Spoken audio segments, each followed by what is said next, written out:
Doctor صاحب آپ کی شخصیت کوئی بظاہر ایسی کرزمیٹک نہیں، آپ نے کوئی شہرت نہیں، کوئی ورلڈ کپ نہیں جیتا، کوئی بہت بڑا وہ نہیں، نام نہیں، لیکن اس کے باوجود آپ نے اتنا بڑا پاکستان میں اگر کہا جائے سب سے بڑا کینسر ہاسپٹل بنانے جا رہے ہیں، تو یہ کیسے ممکن ہوا؟ کیسے؟ تھوڑا سا اس کو شیئر۔ دیکھیے، میں ایک اربوں انسانوں میں سے ایک عام سا انسان ہوں، اور جو کینسر اسپتال ہم بنا رہے ہیں یقیناً یہ نہ صرف پاکستان کا بڑا اسپتال ہے بلکہ یہ ایشیا کا ایک ایسا بڑا اسپتال ہے جہاں ہم دوسرے ممالک کے لوگوں کو بھی فری علاج کی سہولیات دیں گے۔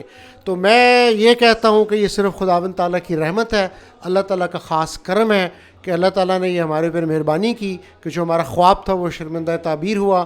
ایک ایسا کینسر اسپتال پاکستان میں زیر تعمیر ہے، بلکہ کام شروع کر چکا ہے، جہاں مریضوں کو علاج سے کبھی بھی انکار نہیں ہوگا اور کبھی بھی کسی مریض سے پرچی فیس تک وصول نہیں کی جائے گی۔ یہ ٹوٹل پروجیکٹ جب ہم نے پلان کیا تو 12 ارب کا تھا، اب یہ 16 ارب کاسٹ آئے گی، اور ابھی تک ہم تقریباً 4 ارب روپے کلیکٹ کر چکے ہیں اور 4 ارب روپے ہم اسپینڈ کر چکے ہیں، جس میں ہم نے ایک ریڈیشن بلاک بنایا ہے جس میں 80 کروڑ کی مشینری خریدی گئی ہے، 23 کروڑ میں بلڈنگ بلاک بنا ہے، اس کے علاوہ پیلیٹیو کیئر بلاک تقریباً 80 کروڑ سے بنایا ہے۔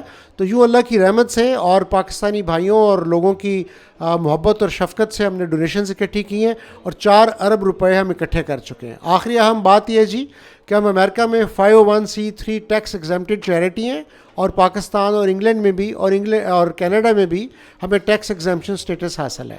تو آپ سب سے میری ریکویسٹ ہے کہ کائنڈلی اس کاز میں بڑھ چڑھ کے حصہ لیں۔ یہ آپ کا اسپتال ہے، یہ پاکستان کی شان ہے، یہ پاکستان کی عزت ہے۔ پاکستان پائندہ باد۔